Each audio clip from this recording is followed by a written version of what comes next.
Buenas tardes, este es el primer video que tiene como objetivo hacer una introducción a la sociología. De manera esquemática se puede definir a la sociología como el estudio sistemático de la sociedad humana. Su objetivo es entender la sociedad según sea afectada de manera regular por una serie de variables independientes. El supuesto principal es que la sociedad es un fenómeno por derecho propio, diferente a la suma de los individuos, pero que estos son codeterminantes, están codeterminados. Así los individuos en sus relaciones conforman a la sociedad y la sociedad estructura a los individuos. Estas variables independientes son estudiadas de manera específica y dan lugar a otras ciencias sociales, de las cuales la sociología se auxilia. Estas son la economía, que estudia los recursos, los incentivos y la toma de decisiones; la ciencia política, que se ocupará del poder y las formas de organización social; la psicología, que estudia la relación entre individuo, mente y comportamiento; la antropología, que ocupará de la cultura y la transmisión no genética de información; la geografía, que se ocupa del medio ambiente y el lugar del humano en ese medio ambiente; el derecho, que estudiará las reglas, las normas, la regulación y el castigo. Todas estas ciencias, aunque tienen sus propios objetos de estudio y tienen existencia por derecho propio, también es de las que se vale la sociología para poder hacer las explicaciones de la sociedad. De manera cotidiana todos observamos el comportamiento de la sociedad y actuamos en consecuencia. La diferencia de la sociología con el estudio intuitivo de la sociedad es la sistematización metódica. La reflexión sobre la sociedad es tan antigua como el pensamiento mismo. Los filósofos griegos ya reflexionaban sobre el mundo social y cómo se organizaba. Estarán los trabajos de Aristóteles que precisamente tratan sobre la forma de organizar la polis, ¿no? Lo mismo puede afirmarse de todas las demás épocas de la humanidad. Filósofos de la Edad Media, los musulmanes, chinos, todos tenían sistemas de pensamiento social, pero en la Edad Moderna, entiendas el siglo XVII, XVIII, XIX, con el aumento de la sociedad urbana y las revoluciones ilustradas e industrial, varios pensadores trataron de lograr en las ciencias sociales lo que los físicos habían ya para ese momento conseguido con sus leyes naturales. Los esfuerzos de Montesquieu y Saint-Simon son precursores, pero que adolecían de visiones más descriptivas que deontológicas, ¿no? Los estudios de Montesquieu y de Saint-Simon estaban claramente orientados hacia cómo debería ser la sociedad y no cómo es la sociedad.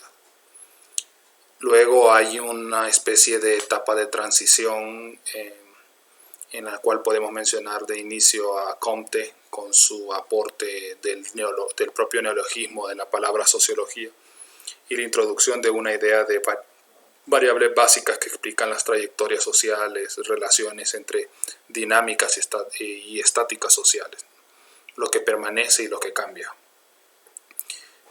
Por otro lado están los trabajos hechos por Marx y Engels en su síntesis de la filosofía idealista hegeliana con la materialista de Feuerbach, de donde extraen la idea de motor social a través de la síntesis de la lucha de clases. Ambos aportes son esfuerzos de sistematizar y ofrecer evidencia para construir estas leyes sociales, y propusieron categorías de sociedades que respondían a las configuraciones y su evolución, tomando el término de Spencer, ¿no?, de evolución social. El problema es que en el caso de Comte fue ciego a la realidad empírica, es decir, trató de darle soporte empírico a sus afirmaciones con poco éxito, y el segundo simplificaba además el mundo, ¿no?, al limitar el motor de la sociedad a través de la lucha de clases.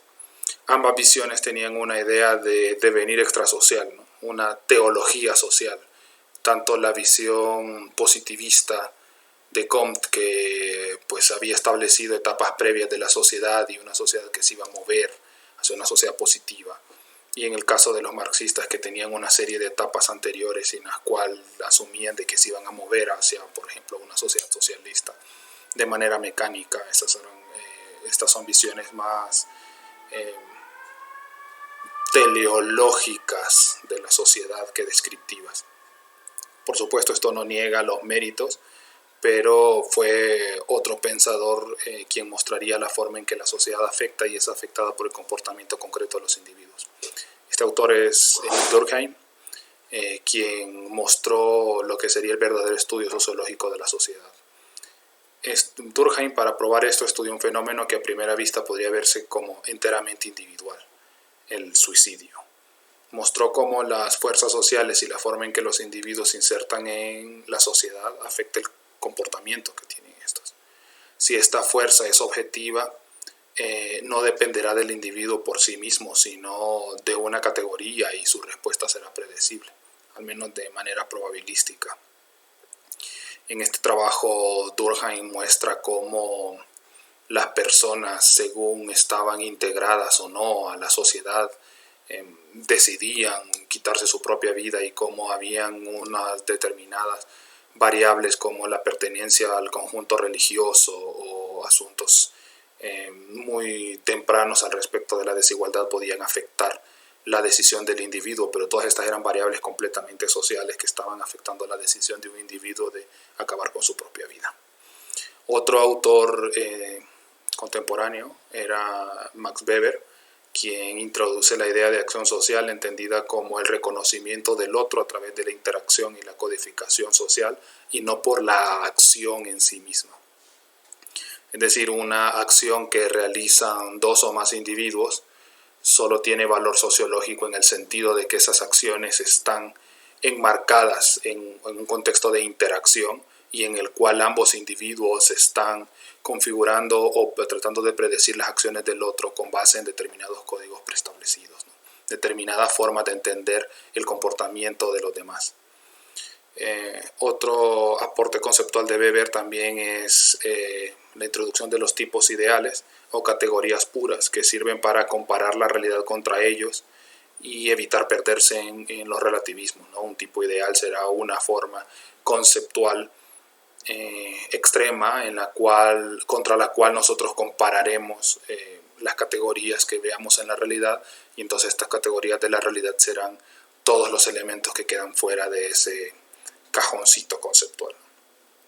Por su parte, el autor estadounidense W. Du Bois introduce este concepto de doble conciencia, que hace referencia a la pertenencia a múltiples grupos e identidades por parte de los individuos. Es decir, los individuos no solo no son aislados, sino que pertenecen a diferentes grupos al mismo tiempo. Y esta pertenencia a los grupos pues generará tensiones que de alguna manera irán condicionando la respuesta del individuo y la respuesta de la comunidad. La sociología a partir del siglo XX pues será el resultado del trabajo de estos cuatro autores: Marx, Durkheim, Weber y Du Bois, y ya no tanto del trabajo de Comte, a pesar de que el método, digamos, positivista y esta idea del estudio positivo de la sociedad permanece. Los aportes teóricos propios pues no son mayormente recuperados en el futuro. En el siglo XX aparecen figuras como la de Merton y la idea de la desviación de la expectativa y la vinculación micro y macro de la sociología, ¿no? Esta idea de hay una expectativa, un tipo ideal, una forma en la que se espera que un individuo se comporte, y a partir de esto comenzarán a haber unas determinadas opciones. Hay una expectativa y los individuos pueden no cumplir con esa expectativa, en el sentido de no continuar los ideales que se tienen como sociedad, o puede cumplir con la expectativa pero con mecanismos desviados de los que se esperan, ¿no? El hecho de, un ejemplo común es, los individuos tratarán de buscar el desarrollo económico y algunos no lo harán. Entonces esa será una primera disyuntiva, y en el caso de los individuos que si busquen el desarrollo económico lo podrán hacer a través de los mecanismos que están establecidos por la sociedad o no. Entonces estos puntos de quiebre serán los que irán definiendo las trayectorias específicas. Bourdieu, por ejemplo, se ocupa del estudio del habitus, es decir, del estudio del comportamiento continuado de los individuos y una forma en la cual nosotros podemos esperar y de alguna manera predecir cómo se van a comportar los individuos según el hábitus, en el entendido del hábito de los curas, que por tener el hábito esperamos que se comporte de una determinada manera, y al revés, al comportarse de una determinada manera esperaríamos que pertenece a una determinada categoría social. Y otro concepto que introduce Bourdieu también son el capital social en busca de entender las transformaciones de un tipo de capital en otro, ¿no? Otro autor relevante para esta época es Ulrich Beck, que estudió la conformación del Estado como contenedor social y sus interacciones en un mundo globalizado. La idea de que el Estado sirve como un contenedor identitario, de forma de que los individuos puedan compararse con otros en este mundo de interacciones entre estados y no entre individuos independientes del estado en el que pertenecen. George Ritzer también señala el poder estructurante que tienen los sujetos corporativos contemporáneos que definen las formas de socialización y consumo en el mundo. Frantz Fanon se ocupó de la forma en que unos grupos hegemónicos definen la identidad de los otros y cómo los dominados introyectan esas identidades. Estos son solo algunos de los autores que pueden mencionarse en esta corta introducción, ¿no? Muchísimos más que los iremos viendo en el curso. A partir de los aportes de estos y muchos más autores pueden organizarse algunas corrientes sociológicas en el siglo XX. El funcionalismo, el conflictualismo y los interaccionistas simbólicos. Y no digo escuelas porque en realidad hay muchos autores dentro de estas corrientes que seguirán la tendencia general, pero que tendrán algunos desacuerdos con las posiciones de otros autores, pero que pueden ser organizados dentro de estos tres grupos. Parsons es el principal exponente del funcionalismo estadounidense, quien hizo una interpretación de los trabajos de Weber y Durkheim para la sociedad capitalista avanzada desde los Estados Unidos, ¿no? Y también válido un poco para Europa.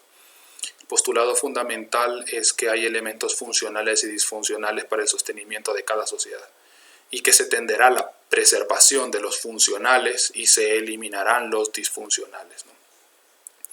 Y entonces los comportamientos se pueden entender como los funcionales que servirán para mantener la trayectoria y el statu quo de esa sociedad, y los disfuncionales que estarán pensados para el cambio de esa sociedad.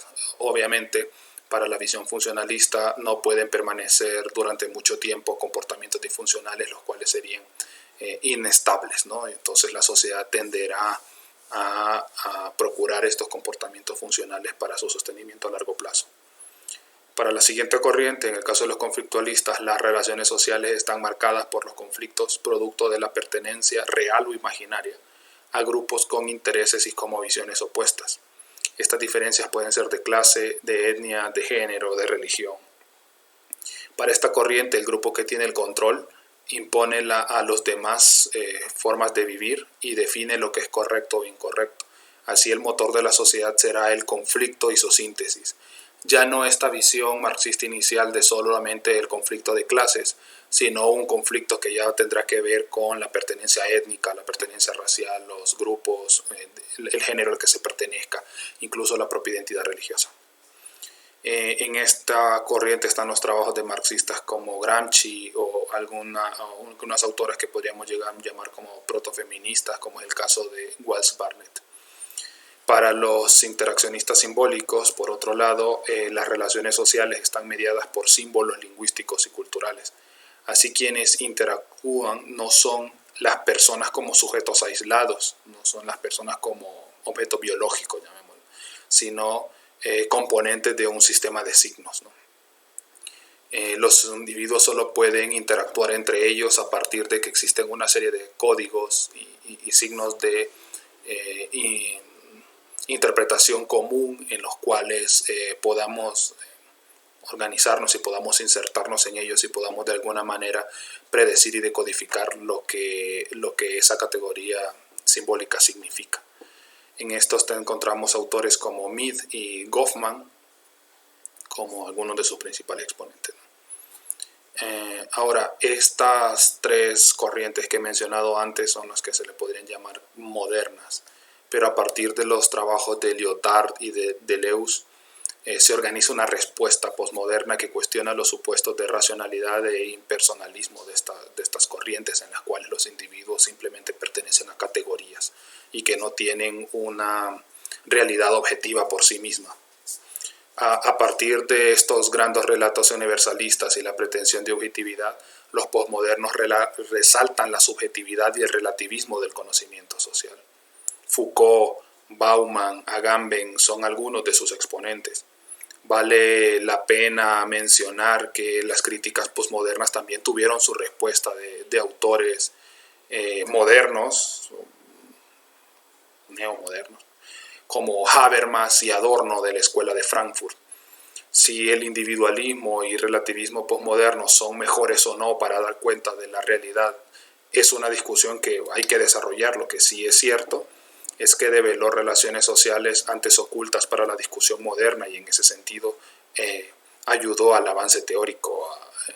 El hecho del caso de Foucault y la ubicuidad del poder, el caso de los trabajos de Bauman y la modernidad líquida, el hecho de que las relaciones sociales sean mucho más dinámicas de las que estaban tratando de definirse en estas anteriores donde se miraban más estáticas, los trabajos de Agamben que dieron paso a los estudios colonialistas y estas visiones centralistas o estas visiones, digamos, del occidente y del norte de las otras sociedades.